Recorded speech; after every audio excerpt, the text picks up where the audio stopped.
September 11 വിമാനം റാഞ്ചി പെന്റഗണിൽ ഇടിച്ചു തകർത്ത 19 തീവ്രവാദികളും വിദ്യാസമ്പന്നരായിരുന്നു.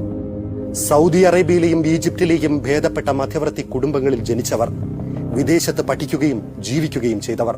പ്രധാന ഹൈജാക്കർ മുഹമ്മദ് ആറ്റ കെയ്റോ യൂണിവേഴ്സിറ്റിയിൽ ആർക്കിടെക്ചറും അർബൻ പ്ലാനിംഗും പഠിക്കുകയായിരുന്നു. പിന്നെ ഹാംബർഗിൽ നിന്നും പോസ്റ്റ് ഗ്രാജുവേഷനും പൂർത്തിയാക്കി. കൂട്ടുപ്രതിയായ സിയാദ് ജാറ ജർമ്മനിയിൽ പഠിച്ചു. ഹാംബർഗിൽ എയർക്രാഫ്റ്റ് എഞ്ചിനീയറിംഗും പഠിച്ചു. മാർവാൻ അൽ ഷഹി സമ്പന്നമായ ലബനീസ് കുടുംബത്തിൽ പിറന്നു. ഹാംബർഗ് ടെക്നിക്കൽ യൂണിവേഴ്സിറ്റിയിൽ അപ്ലൈഡ് സയൻസും പഠിച്ചു. കൂട്ടുപ്രതിയായ ഹാനി ഹാൻജോർ കൊമേഴ്സ്യൽ പൈലറ്റ് ലൈസൻസ് ഉള്ള US-ൽ പരിശീലനം ലഭിച്ച പൈലറ്റ് ആയിരുന്നു.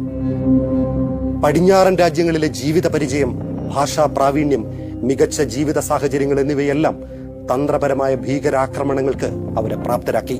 പാർട്ടികളിലും ജിമ്മിലും പോകുന്ന, മദ്യപിക്കുന്ന ഈ ലിബറൽ സംഘം പക്ഷേ മത തീവ്രവാദികളുടെ ഛായകളൊന്നും ബാക്കി വച്ചില്ല.